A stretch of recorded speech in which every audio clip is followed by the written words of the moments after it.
Compañeros, compañeras, muchas gracias por acompañarnos en las sextas jornadas de Memoria Democrática del Partido Socialista Obrero Español de Extremadura.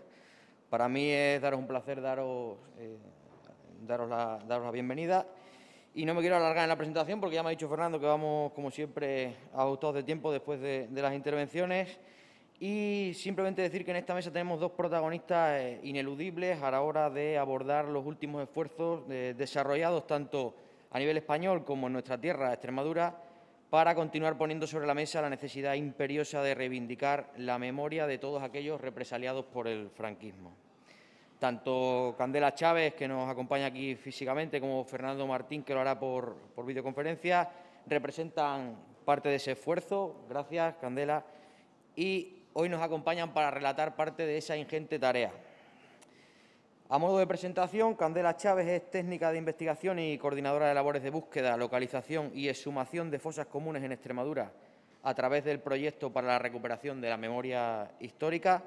Doctora en Historia por la Universidad de Extremadura, desarrolla su tesis doctoral bajo el título Justicia Militar y Consejos de Guerra en la Guerra Civil y Franquismo en Badajoz, delitos, sentencias y condenas a desafectos. En el caso de Fernando Martínez López, es doctor en Filosofía y Letras e Historia Contemporánea por la Universidad de Granada, catedrático de Historia Contemporánea en la Universidad de Almería, cuenta con un amplio currículum político y académico que va desde las responsabilidades municipales como alcalde de Almería y concejal de Cultura, también presidente de la Federación Andaluza de Municipios y Provincias o representante de ayuntamientos españoles en el Consejo de Europa. A esta experiencia municipal se suman altas responsabilidades de Estado y una profunda actividad vinculada a la memoria histórica que incluye la coordinación del mapa de fosas de Andalucía. Actualmente desarrolla una responsabilidad crucial para lo que hoy nos ocupa como secretario de Estado de Memoria Democrática. Nos ofrecerá una ponencia denominada Las políticas públicas de memoria, la Ley de Memoria Democrática. Ahora, sin más, doy paso a Candela Chávez. Muchas gracias.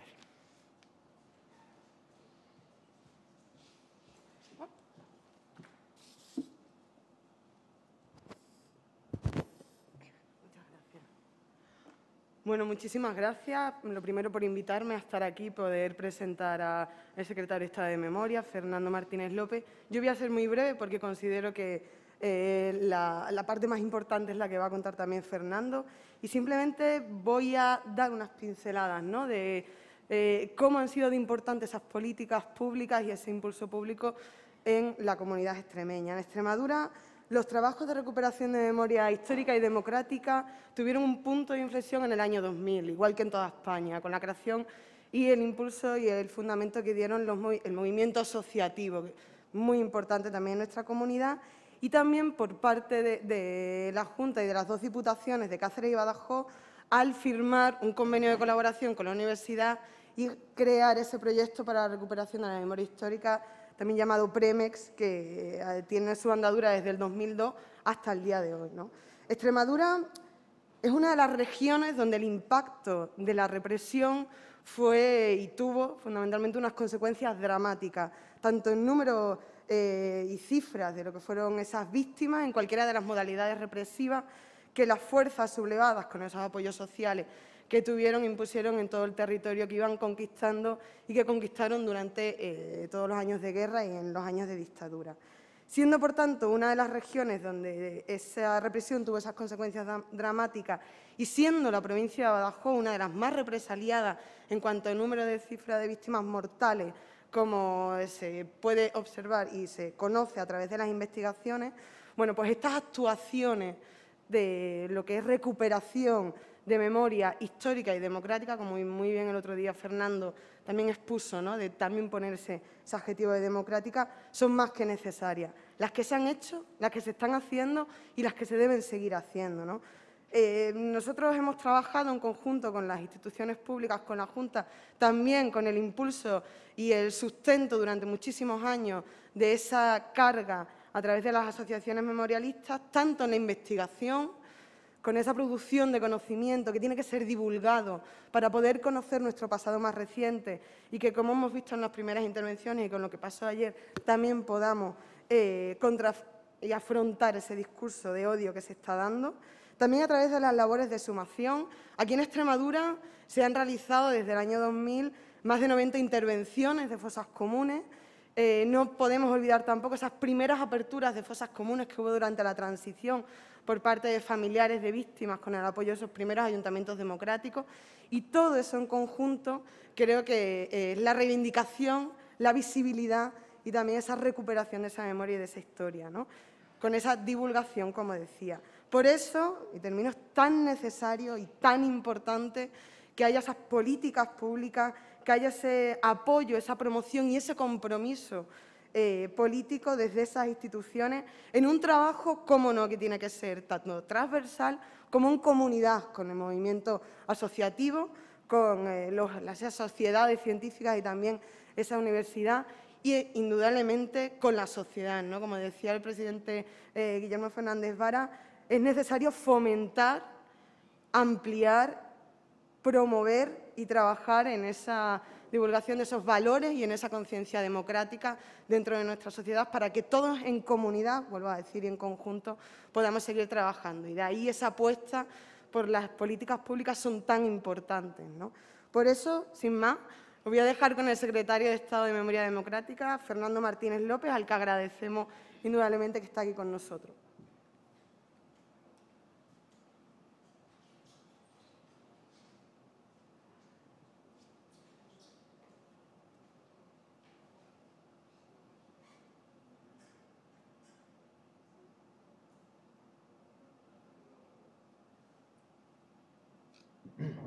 Bueno, buenos días a todos y a todas. Muchísimas gracias por invitarme a participar en estas 6 jornadas de memoria democrática, de memoria histórica, y muchísimas gracias a Chabela, ¿sabes? A Candela Chávez por esas palabras, por recordar las políticas de memoria que se han llevado a cabo en Extremadura, y muchas gracias también a Pablo por la presentación. Es la segunda vez que participo en unas jornadas en Extremadura. Recuerdo que en aquella ocasión, la primera, tuve la oportunidad de comentar cuál era la propuesta de ley que en ese momento defendíamos el Partido Socialista, y que incluso la habíamos situado en el Congreso de los Diputados en una proposición no de ley, que ya se encargó el Partido Popular y Ciudadanos de paralizarla. Y en este momento, según me comentaba Fernando Ayala cuando estuvo hablando conmigo, que hablara de políticas públicas de memoria y que hablara también de la ley. Sé que Valentín también va a hablar de la ley, así es que, bueno, hablaré de políticas públicas en general a lo largo de la ley para que ya definitivamente Valentín remate con el tema de la ley de memoria democrática que en este momento tenemos en tramitación. Sin más, además de daros las gracias, voy a entrar directamente en el tema de las políticas públicas. Yo siempre parto, cuando hablo de las políticas públicas, de una idea que me parece que es fundamental para entender lo de la memoria histórica y la memoria democrática. Y esa idea es que el franquismo tuvo una potentísima política de memoria, y una política potente de memoria que se caracteriza fundamentalmente por la asimetría en el tratamiento de las víctimas. Una asimetría que viene dado porque las víctimas de los vencedores fueron víctimas que se les rindió homenaje permanentemente. No solamente se les rindió homenaje, sino que fueron reparadas ellas y sus familiares a lo largo del franquismo. Se les reparó tanto económica como simbólicamente, y además todo lo que les pudo ocurrir a las víctimas de los vencedores quedó reflejado en una llamada causa general. Sin embargo, las víctimas de los vencidos, de la gente de los partidos de izquierda, los sindicalistas y sobre todo aquel que hubiera algún tipo de sospecha de que no eran adictos al movimiento nacional, fueron olvidadas y estigmatizadas durante los largos años de la dictadura franquista, y sus cuerpos en muchos casos todavía, como decía Candela antes, siguen yaciendo en fosas comunes de cementerios, de parajes abiertos y de cunetas de nuestra tierra. Esa política potente de memoria que llevó a cabo el franquismo se sostuvo fundamentalmente en torno a un relato, podemos decir, distorsionado y maniqueo, que se montó en el marco de la liturgia del nacionalcatolicismo y que tenía como elementos fundamentales tres ideas: victoria, cruzada y martirio. Un relato que excluía, que criminalizaba, que estigmatizaba a las víctimas de republicanas. Y bueno, no solamente eso, sino que las invisibilizaba hasta tal punto que, por ejemplo, todos los 20 de noviembre, yo todavía lo recuerdo, era un niño cuando los 20 de noviembre en mi pueblo se celebraba el Día de los Caídos por Dios y por España, se les recordaba a ellos y, sin embargo, no se les recordaba a otras víctimas que había en el mismo pueblo, que en ese momento los tenían encerrados, incluso en alguna ocasión metidos en la cárcel. Unas políticas potentes de memoria que se visualizaron con placas en las iglesias, lo conocéis bien, con fechas conmemorativas. Se nombraron municipios, infraestructuras, calles y avenidas en honor de los personajes impulsores del golpe de Estado, de la dictadura o de los hechos considerados como gloriosos por el régimen franquista. Y conocéis perfectamente que el gran proyecto memorial de toda esta liturgia nacional católica de la dictadura se expresó en lo que fue el Valle de los Caídos, que lo inaugura el dictador en el 20º aniversario de la victoria militar el 1 de abril de 1959. La pregunta, por tanto, sería: ¿qué pasa al final de la dictadura, en el momento en que se inicia el proceso de la transición y se inician los primeros pasos de la democracia?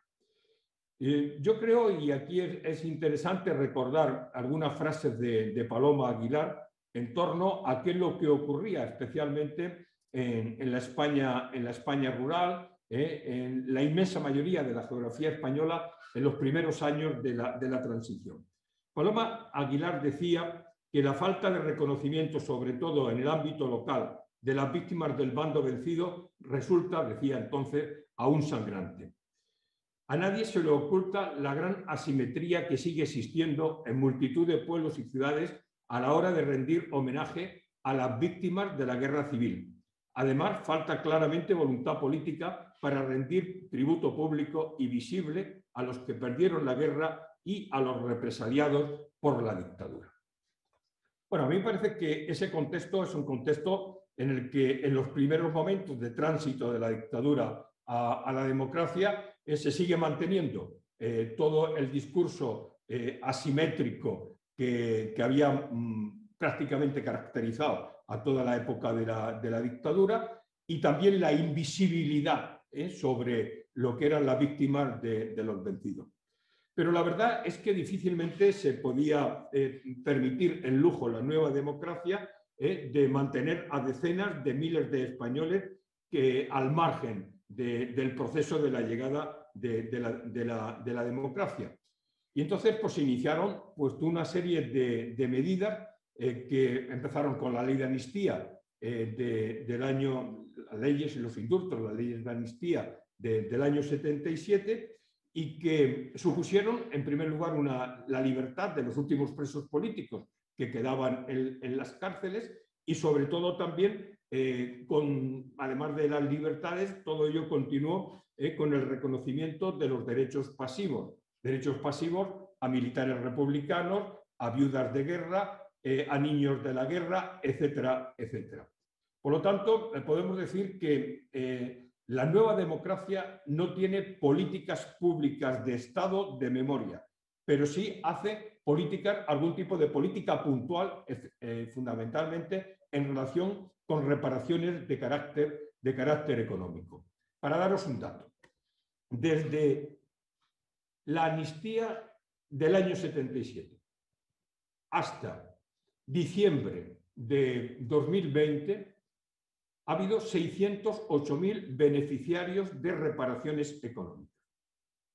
Estamos hablando de que la cuantía de la que podemos hablar asciende a más de 21.000 millones de euros en reparaciones de carácter económico. Son las últimas cifras de las que disponemos en la Secretaría de Estado, algo de lo que realmente no se habla, pero la gente mayor seguro que todavía recuerda que, fundamentalmente impulsado por el Partido Socialista, se hicieron estas reparaciones porque, como decía, la gente recuerda cuando íbamos buscando certificados de que algunos de nuestros familiares habían estado en prisión más de 3 años y entonces por estar en prisión más de 3 años se les daba un millón de pesetas. Y eso se extendió muchísimo por todo el país. Por lo tanto, ha habido reparaciones, pero no ha habido políticas públicas de Estado, de memoria en su conjunto, que hicieran políticas en relación con los vencidos, en relación con los que habían estado luchando por la libertad y la democracia y por el régimen constitucional legítimo republicano. En cualquiera de los casos sí que hay que señalar, y antes lo avanzaba Candela de alguna manera, que en los años de la transición sí que hay un conjunto de acciones, de sumaciones, por ejemplo, ahí en Extremadura, pero también en Navarra, en otras partes de España, que fundamentalmente impulsaron lo que fueron los ayuntamientos democráticos con los familiares de las víctimas, que sabían dónde estaban las fosas comunes, que los recuperaron de esas fosas comunes, levantaron algunos monolitos, etc. Por lo tanto, se iniciaron el proceso de sumaciones, aunque no con el rigor científico que se impulsan fundamentalmente desde el año 2000 hasta la actualidad. Eso me parece significativo tenerlo en cuenta. Pero en esa etapa también se lanzan, podemos decir, reparaciones de carácter simbólico. Yo creo que a nadie se nos oculta que hay un cambio generalizado de las calles a partir de los ayuntamientos democráticos, a partir de las elecciones del año 79. Yo tuve la oportunidad, desde la Facultad de Filosofía y Letras del Departamento de Historia de la Universidad de Almería, de hacer una propuesta al Ayuntamiento Democrático de la Ciudad de Almería, y eso permitió que realmente se cambiaran la inmensa mayoría de las calles franquistas.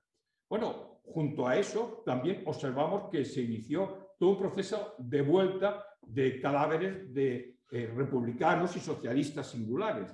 No hay que olvidar, por ejemplo, la gran manifestación que hubo en Madrid cuando vuelve Largo Caballero, o, por ejemplo, lo que hay en Sevilla cuando vuelven los restos de Martínez Barrio, que es uno de los dirigentes de Unión Republicana y también uno de los grandes referentes de la masonería española. La pregunta que habría que formularse, si esto empieza así, de una manera espontánea, salvo las reparaciones económicas, que son reparaciones que realiza el Estado, si esto se hace así en los primeros momentos de la transición, ¿esto por qué termina? Estas serían las preguntas que normalmente nos hacemos los historiadores. Y esto termina fundamentalmente a partir de lo que fue el golpe de Estado, el intento de golpe de Estado de Tejero. Yo creo que esa es una fecha importante a tener en cuenta, porque a partir de ese momento descendieron muchísimo las actividades que se hacían de memoria de una manera espontánea, como lo hacían algunas instituciones como los ayuntamientos. Yo recuerdo todavía que las últimas excavaciones a este nivel, sin rigor científico, pero que hacían familiares o ayuntamientos, se hacen precisamente en Extremadura. Candela me puede corregir en la fecha, pero yo creo que estaba en torno al año 83, y si me apuráis hasta el año 84, se hicieron las últimas excavaciones o exhumaciones sin rigor científico, en este caso en Extremadura. ¿Por qué termina? ¿Por qué termina esta fase? Esta fase termina fundamentalmente porque en ese momento se prima lo que podemos decir la consolidación de la democracia. Yo creo que es muy expresiva la contestación que le hace Felipe González a Juan Luis Cebrián en el libro de conversaciones que tiene Cebrián con Felipe González. Cebrián le pregunta a González, ¿por qué no te preocupaste de la memoria histórica? Y Felipe, ya sabéis cómo es Felipe, le dijo, pues efectivamente, me tenía que haber preocupado por el tema de la memoria. Sin embargo, a mí me dijo en aquellos momentos Gutiérrez Mellado, Felipe, no me toques el tema de la guerra civil, que yo no paro a los militares. Con lo cual, ahí hay un parón importante hasta tal punto que el tema de la memoria, a partir de ese momento, se deja al marco de los estudiosos, al marco de los departamentos universitarios, no todos, los departamentos universitarios que nos dedicábamos a trabajar, o los investigadores que nos dedicábamos a trabajar temas vinculados con el periodo de República, Guerra y franquismo, pero no se siguen este tipo de políticas públicas. Paralelamente, y en torno a principios de los años 90, se produce lo que llamamos un fortalecimiento del revisionismo histórico. Un revisionismo histórico que tiene dos objetivos fundamentales. Primero, señalar que la dictadura no fue tan mala. Dicho de otra manera, hay un proceso de dulcificación de la dictadura y, por otro lado, tiene otro objetivo el revisionismo histórico, y es decir, que la culpa de la guerra civil la tiene la Segunda República. Os suena perfectamente autores o pseudohistoriadores como Pío Moa, os suenan perfectamente pseudohistoriadores también como César Vidal, que lanzan toda esta batalla a través de reflejar lo que fueron los estereotipos fundamentales que se planteaban en los años de la posguerra, fundamentalmente impulsados por uno de los hagiográficos del régimen, que era Joaquín Arraras. Es en este contexto, cuando sube al poder el Partido Popular, y lo que era un planteamiento de reformismo revisionista de algunos autores amparados por la derecha mediática, cuando también tienen cobertura de carácter político. Una cobertura que, si recordáis, empezaba prácticamente a lanzar algunas grandes frases que empezaban a calar. Y esas grandes frases es que había que pasar página. Esa idea de pasar página empieza a lanzarse mediáticamente, pero también oficialmente por parte de la derecha en el poder. Y junto a la idea de que hay que pasar página, se lanza otra idea. Y la otra idea es que no se pueden reabrir las heridas. Por tanto, no reabrir las heridas y pasar página es lo que marca definitivamente, tanto mediática como publicísticamente, como oficialmente, las políticas del revisionismo histórico, pero también del revisionismo, en este caso, oficial por parte de la derecha. Esto es importante destacarlo porque frente a esto hay una reacción, y antes Candela lo situaba, el papel del movimiento memorialista, que aparece una nueva generación. Y esa nueva generación, que los historiadores llamamos la generación de los nietos, quería saber. Y quería saber qué es lo que le había pasado a su abuelo, quería saber qué es lo que había pasado con las víctimas democráticas y republicanas de la guerra civil y de la dictadura, y quería que se divulgaran y que se les rindiera, se reconociera la dignidad de todas estas víctimas. Y es en ese contexto donde surge el movimiento memorialista.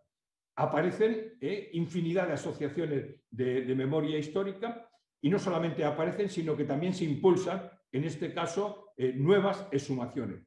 Nuevas exhumaciones que a partir del año 2000 se empiezan a realizar de una manera, o lo que llamamos científicamente o con rigor científico, que desde el año 2000 hasta este momento podemos decir que se han hecho en torno a 856-57 exhumaciones, de las cuales un tercio de esos cadáveres, de los 10.000 cadáveres que se han exhumado, un tercio ha sido identificado. Es decir, con ADN se ha podido identificar solamente un tercio.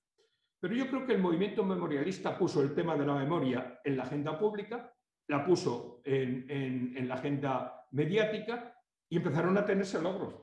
Y logros importantes no solo en el marco de las exhumaciones, sino en el logro también de declaraciones institucionales.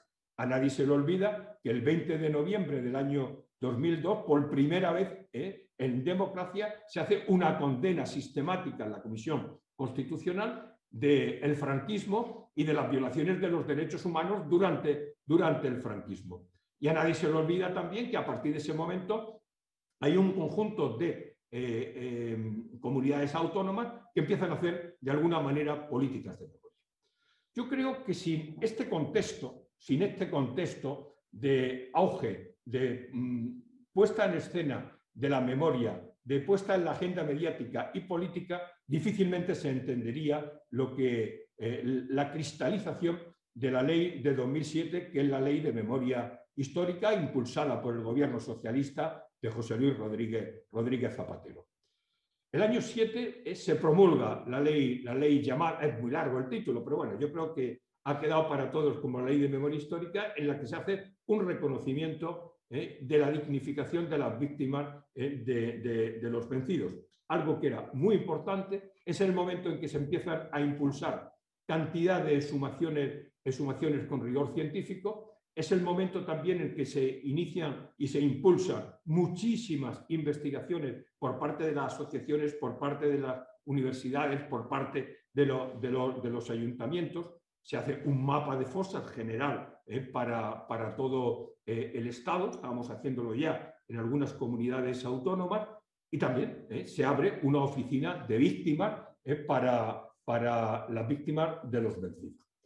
Es en ese contexto en el que termina el mandato de Rodríguez Zapatero, gana las elecciones el Partido Popular, sube al poder Rajoy y el objetivo fundamental es paralizar la Ley de Memoria Democrática, en ese momento de memoria histórica. ¿Y cómo se paraliza? Pues no estipulando en los presupuestos generales del Estado dinero para implementar políticas de memoria. Así es que el propio Mariano Rajoy, os recordáis que se jactaba precisamente en la televisión de haber dado presupuesto cero, decía cero patatero, a las políticas de memoria. ¿Quién hace mientras tanto políticas de memoria? Fundamentalmente comunidades autónomas y comunidades autónomas vinculadas con el Partido Socialista o vinculadas con algunos grupos de carácter nacionalista.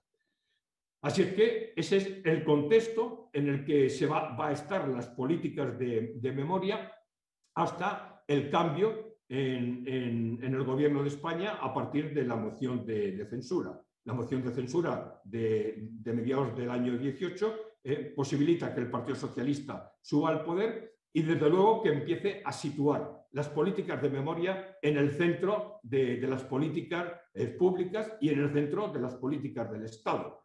La fórmula más institucional que se hizo en ese contexto no fue otra, precisamente que el crear una Dirección General de Memoria Histórica que tuve el honor de dirigir en ese momento, y en ese momento pues ya se impulsan algunas exhumaciones y también se impulsa, por ejemplo, el gran aniversario, 80 aniversario del exilio republicano español, en el que se hacen en 3 continentes más de 300 actos. Yo creo que hay un nuevo impulso de las políticas de memoria en el momento en que sube definitivamente al poder este gobierno de coalición que tenemos en España, y el presidente del gobierno tiene el clarísimo interés de impulsar las políticas de memoria y en este punto lanza que adquiera carácter institucional de más rango que en la Dirección General de Memoria Histórica, creando en el seno de la vicepresidenta y el Ministerio de la Presidencia una Secretaría de Estado que también tengo el honor, en este caso, de coordinar y de dirigir. Mientras tanto, sí que hay que señalar una cosa que me parece significativa. Desde que Pedro Sánchez vuelve a ganar las elecciones, se hace el 39 Congreso, por primera vez en la Comisión Ejecutiva del Partido Socialista hay una Secretaría de Memoria Histórica que en este caso también tengo la oportunidad de dirigir. Pues bien, en este contexto nos planteamos, tanto desde la Secretaría del Partido Socialista, de la Ejecutiva Federal del Partido Socialista, de hacer una nueva ley que actualizara la ley de 2007. Y ahora ya desde la Secretaría de Estado la hemos podido cristalizar en una nueva propuesta, en un nuevo texto que ya ha sido aprobado en primera vuelta por el Consejo de Ministros y además está en este momento en toda la tramitación de sugerencias de asociaciones que ya se han realizado y en este momento nos faltan 2 informes para poder llevarla a segunda vuelta en el Consejo de Ministros e iniciar el trámite parlamentario. Nos faltan los informes del Consejo General del Poder Judicial y nos falta el informe también del Consejo Fiscal, que espero que a finales de este mes todavía y a principios de mayo puedan evacuar esos informes para pasar ya a la segunda a la segunda vuelta del Consejo de Ministros y que inicie la tramitación parlamentaria. La pregunta que podríamos formularnos es la siguiente. ¿Y por qué una nueva ley de memoria?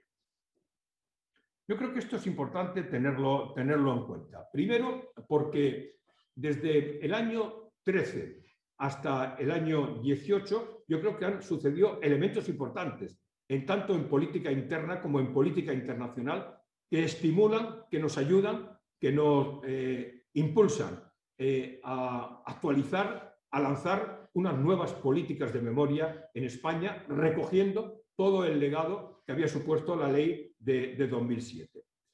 Entre otras cosas porque había elementos nacionales, pero también elementos internacionales que nos hacen impulsar la nueva ley. ¿Cuáles son los elementos internacionales? Los elementos internacionales fundamentalmente son dos informes. El informe de Pablo de Grey, que es el relator de Naciones Unidas para la verdad, la justicia, la reparación y las garantías de no repetición.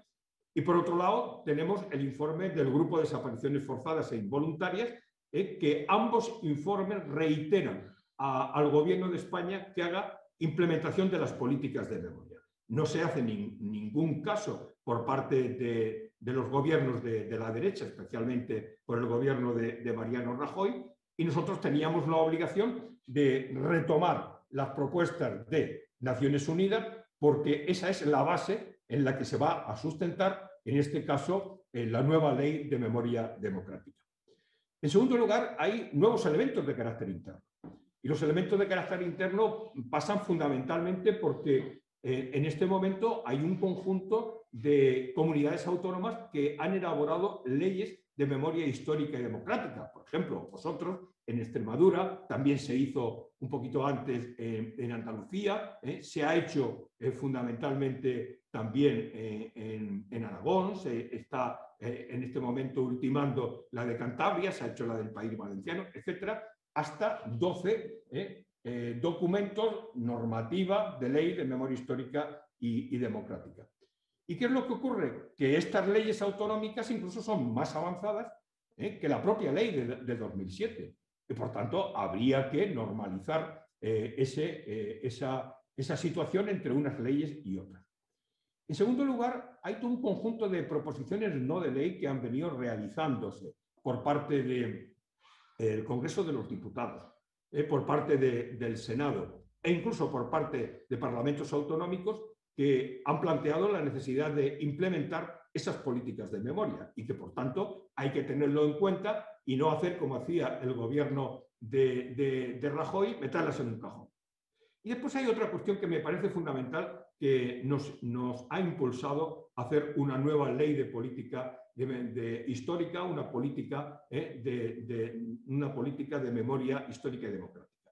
Fundamentalmente, las demandas del movimiento memorialista. Es cierto que la ley del año 7, y se ha puesto de relieve a lo largo de los años de su vigencia, tenía un conjunto de insuficiencias que, sin lugar a dudas, hay que tratar de corregirlas con la finalidad de cubrir los objetivos que planteaba la propia ley de 2007. Bueno, pues todo ese conjunto de elementos son los que dan vida a esta ley de memoria democrática. Una ley de memoria democrática que tiene en el centro de la acción pública a las víctimas. Y lo tiene en el centro de varias maneras. En primer lugar, no solo declarando ilegítimos lo que son los tribunales de excepción de represión franquista, sino también avanzando algo más que la ley del año 7 no había hecho, y es declarando la nulidad de todas las sentencias y de todas las decisiones de los tribunales, de todas las comisiones de depuración, etcétera, de represión franquista. Por lo tanto, el planteamiento de la ilegitimidad de los tribunales ya estaba situado, pero la reivindicación que se nos hacía desde Naciones Unidas, pero también desde el movimiento memorialista, es situar la nulidad de las sentencias y de todo tipo de fallos de estos tribunales de excepción. Hay otro elemento que es muy importante a la hora de hacer reparaciones. Yo antes comentaba que las políticas de memoria franquista tenían un objetivo fundamental y era invisibilizar a las víctimas de los vencidos. Y claro, la mejor reparación que podemos hacer, y por eso a mí siempre me gusta decir que en todos los monolitos hay que poner los nombres de todas las personas que sufrieron en los asesinatos y los fusilamientos, hay que ponerlo para visibilizarlos. La mejor manera de visibilizarlo es la creación de un censo de víctimas. Un censo de víctimas también muy reivindicado por el movimiento memorialista y muy reivindicado también por las organizaciones internacionales de derecho humanitario. Y hay otro elemento que me parece que es fundamental en relación con el tema de las víctimas, y es la necesidad, en este caso en el marco de las exhumaciones, de crear un banco nacional de datos, que también es muy reivindicado por las comunidades autónomas, por todos los que se dedican, en este caso, a las exhumaciones, arqueólogos e historiadores, y que evidentemente os puedo decir que en este momento lo tenemos presupuestado en los presupuestos actuales de generales del Estado de este año 2021, y que en este momento ya estamos en un proceso de adquisición del software que nos va a permitir poner en marcha el Banco Nacional de Datos. Hay otro elemento que me parece que es muy importante, que tampoco recogía la ley del año 7, y es el papel de agencia, el papel y la actividad que han desarrollado las mujeres españolas en la lucha por los derechos fundamentales, por los derechos cívicos a lo largo de la historia.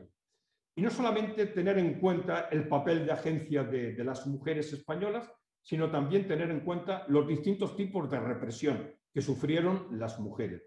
Represiones por participar en la vida política, en la vida sindical, en la vida asociativa, pero también por ser esposas, madres e hijas de republicanos, y también una represión muy específica, explícitamente de género, que es la represión que las mujeres han recibido, la represión que se ciñó sobre ellas por el hecho de ser mujeres. Por tanto, esa represión de género me parece muy importante tenerlo en la ley. Las mujeres, por tanto, están transversalmente situadas en la ley de memoria democrática, y están situadas en todos y en cada uno de los grandes capítulos en los que situamos la ley. Y después nos parecía fundamental que la ley de memoria democrática reconociera el papel del movimiento memorialista. Un papel fundamental, como antes os señalaba, es la participación de la sociedad civil en todo este proceso, y algo que para nosotros es tan fundamental como que se va a establecer un Consejo Nacional de Memoria Democrática para que participen junto con otras entidades y otras instituciones los representantes del movimiento memorialista. Deciros una cosa, es decir, la Ley de Memoria Democrática lleva varios artículos en relación con lo que es la participación y el reconocimiento del movimiento memorialista. Avanzando mucho, y no quiero situar muchas cosas de la ley, para que Valentín luego tenga oportunidad de comentarla más a fondo, deciros que la ley está vertebrada en torno a los grandes principios del derecho internacional humanitario: la verdad, la justicia, la reparación y el deber de memoria o garantías de no repetición. ¿Cuáles son las principales novedades? Las principales novedades en relación con la verdad es el liderazgo que tiene que tener el Estado en relación con las exhumaciones. La ley del año 7 fundamentalmente circunscribía el marco de las exhumaciones a los familiares, a las asociaciones, a universidades, a grupos universitarios, etcétera, pero no situaba al Estado como el que tenía que asumir el liderazgo de los procesos de las exhumaciones. En este sentido, la acción por parte del Gobierno en este momento ha sido lanzar toda una política potente de exhumaciones, que la tenemos dividida en dos etapas. En primer lugar, un plan de choque. Un plan de choque en el que hemos tenido, en principio, el marco de un conjunto de exhumaciones para asociaciones y también para universidades. Eso en primer lugar. Un plan de choque con un elemento que ha sido las subvenciones, y por otro lado un segundo pilar, y el segundo pilar es la participación de los ayuntamientos en el marco de las exhumaciones. Y lo hemos hecho a través de la Federación Española de Municipios y de Provincias. Daros el dato general. En este plan de choque se van a exhumar 114 fosas. 114 fosas. Daros un dato, otro dato. En la época de Rodríguez Zapatero, que es cuando más fosas se exhumaron 177 fosas. En este plan de choque, que se tiene que realizar en este año de 2021, tenemos 114 fosas. Y en concreto lo hemos distribuido, en este caso, por todas las comunidades autónomas. En cuanto a ese plan de choque, pero también el otro pilar fundamental en el que está la política de exhumación. Una es el plan de choque y otra es el plan cuatrienal de exhumaciones, que este año, en el presupuesto del año 2021, el 60% está dedicado a la primera anualidad de este plan cuatrienal de exhumaciones impulsado por el Estado. Hay una apreciación que sí quiero señalar. En primer lugar, que el Estado no solamente somos la Administración General del Estado, que el Estado son los ayuntamientos, que el Estado son las diputaciones y entrarán en la nueva convocatoria, que el Estado son las comunidades autónomas. Y por tanto, en ese marco va a ir la primera anualidad del plan cuatrienal. Una primera anualidad que ya hemos tenido una conferencia sectorial y hemos repartido 3 millones de euros para las comunidades autónomas en relación con lo que son políticas de exhumaciones. Para daros un dato de lo que supone esta primera anualidad, pero también lo que supone en este caso, lo que afecta a la comunidad autónoma de Extremadura, deciros lo siguiente. En la convocatoria de subvenciones se han dado 2 subvenciones a asociaciones para exhumaciones y una a la universidad por un total de 84.000 euros. En cuanto a las subvenciones a la Federación Española de Municipios y Provincias para que se impulse desde los ayuntamientos la política de exhumaciones, se ha dado a 7 ayuntamientos, concretamente a los ayuntamientos de Cabeza la Vaca, a Santa Amañía, Fuentes de León, Herrera del Duque, Campillo de Llerena, Valencia de Alcántara y Alcuesca. Eso por un total de 50.000 euros. ¿Cuál es la transferencia que se le va a pasar a la comunidad autónoma de Extremadura? Se va a pasar una transferencia de 207.477 euros. En total, en este año, para políticas de exhumaciones a la comunidad autónoma de Extremadura, el Estado destinará, y está destinando en este momento, 341.477 euros. Me parece que es importante, pues vosotros imaginaos, esto en relación con Extremadura, esto también lo hemos impulsado a escala de todas las comunidades autónomas de Ceuta y de Melilla. Por tanto, liderazgo del Estado es el primer elemento que contempla la ley y ya veis en concreto cómo ya empezamos a impulsarlo desde la Secretaría de Estado. Antes hablaba del banco de datos, pero hay una cuestión en relación con la verdad que es muy importante. Es el mantenimiento de los documentos, no solamente el mantenimiento de los documentos, sino también posibilitar el acceso a los archivos y también remover los obstáculos que en este momento se pudieran plantear. En relación con la justicia, deciros simplemente que se establece el derecho de investigación a las violaciones de los derechos humanos durante la Guerra Civil y durante la dictadura, algo que es inédito en España, por lo tanto se avanza muchísimo en cuanto al derecho de investigación, cosa que no hacía la ley del año 7, y sobre todo se crea una fiscalía de sala. Una fiscalía de sala muy potente, como las grandes fiscalías que hay, que tendrá ramificación en todo el Estado, que tendrá como tarea fundamental lo que es la investigación de estas violaciones de los derechos humanos. En relación con temas de reparación, bueno, antes os comentaba que desde el año 77 del siglo pasado hasta la actualidad se han venido haciendo muchísimas reparaciones de carácter económico. Yo creo que poco se habla de esto, pero tendremos la oportunidad en el debate parlamentario sacarlo cuando venga algunas asociaciones a decirnos que es que no se ha hecho nada. Pues mire usted, la democracia hizo reparaciones de carácter económico, que siempre una vida vale mucho más que cualquier tipo de reparación que se obtenga. Pero no hay que olvidar que el Estado democrático sí que ha implementado este tipo de reparaciones de carácter económico. Os voy a dar dos datos. El otro día, en una mesa redonda que tenía con Baltasar Garzón, cuando di el dato de 21.000 millones de euros dedicados a reparaciones económicas, me dice, Fernando, estará hablando de 2.000 millones. Digo, no, estoy hablando de 21.000. Y hay elementos que ahí no hemos contemplado. Y dice, pues esto no se sabe, ¿no? Claro que no se sabe. Pero es que Pablo de Grey, el otro día que tuve una larga conversación con él, todo mi equipo, para hablar de la ley de memoria democrática y que le pareció, bueno, que la va a apoyar de una manera importantísima esta ley, pues cuando le hablé, le comenté las reparaciones que se habían hecho en España, me dijo, el país que más reparaciones se ha hecho ha sido Alemania en relación con Israel. En segundo lugar ha sido Argentina. Y en Argentina las reparaciones económicas alcanzaron los 3.000 millones de euros. Y ahora vosotros estáis hablando de 21.000 millones, más de 21.000 millones de euros en reparaciones económicas desde el año 77 hasta el último dato que os doy es de diciembre del año 20. Por tanto, una vez planteadas las reparaciones económicas, así que nos queda por hacer.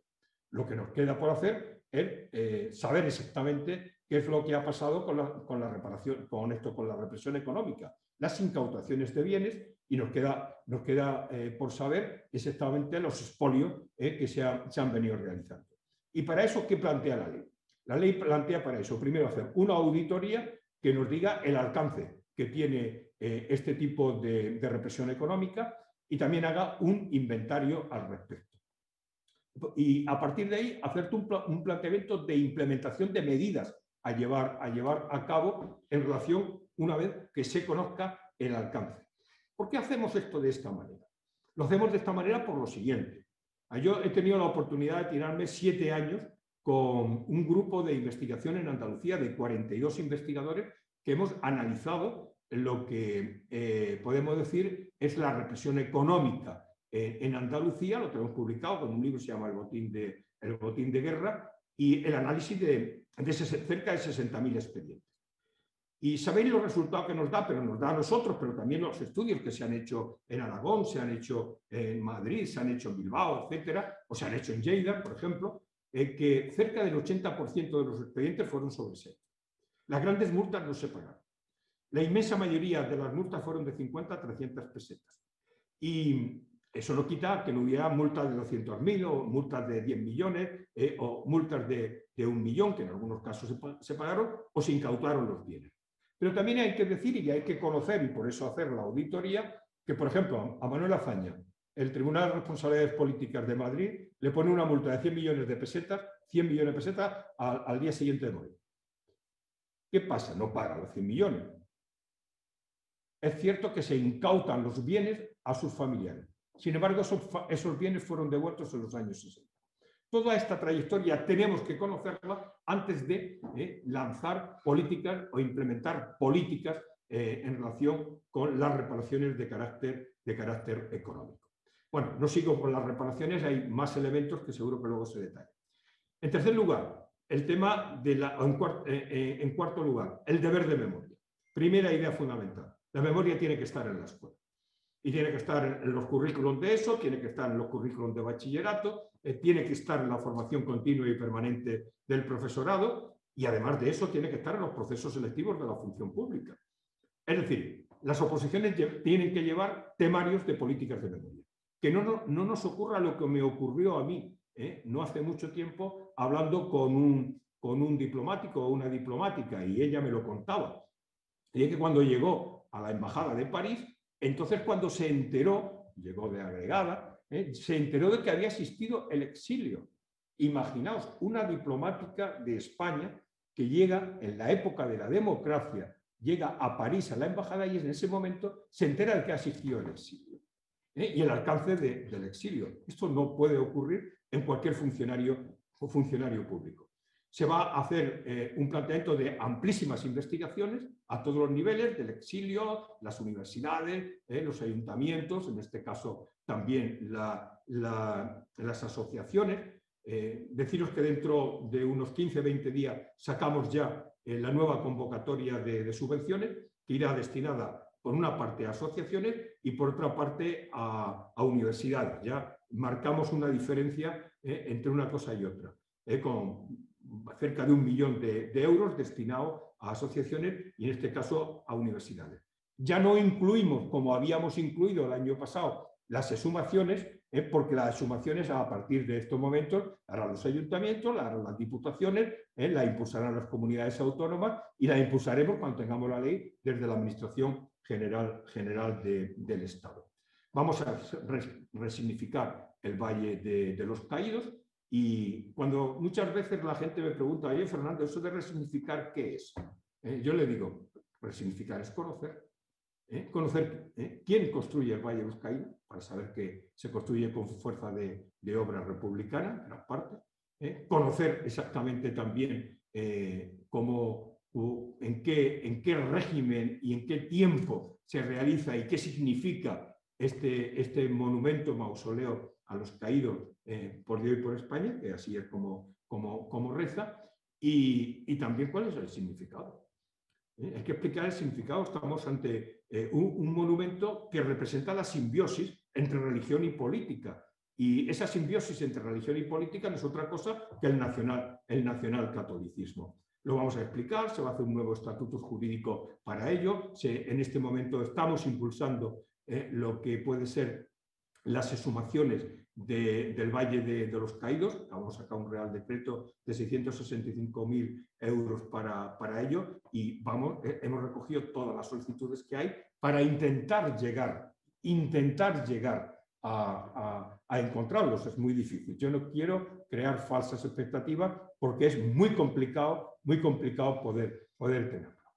Voy a terminar ya diciendo que la ley del año 7 no tenía sanciones, esta ley tiene sanciones para hacerlo cumplir.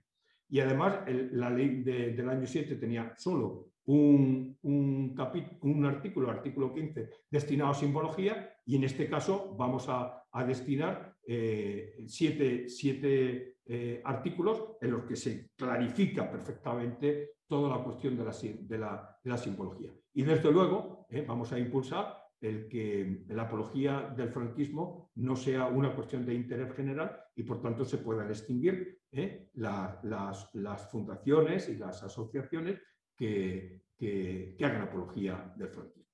Esto es una política de Estado, esto es un deber moral que tenemos todas las asociaciones políticas en España, las organizaciones políticas en España y desde luego es un deber moral que tiene el gobierno de España en relación con las víctimas, con sus familiares, pero fundamentalmente marcado por una idea y es que el olvido no tiene o es totalmente, no tiene cabida, pero es totalmente, podemos decir, contrario a lo que es la democracia y por lo tanto vamos a hacer unas políticas públicas que traten de tener presente aquellos grandes principios humanitarios que son la verdad, la justicia, la reparación y el deber de memoria o garantías de no repetición. Nada más y muchas gracias.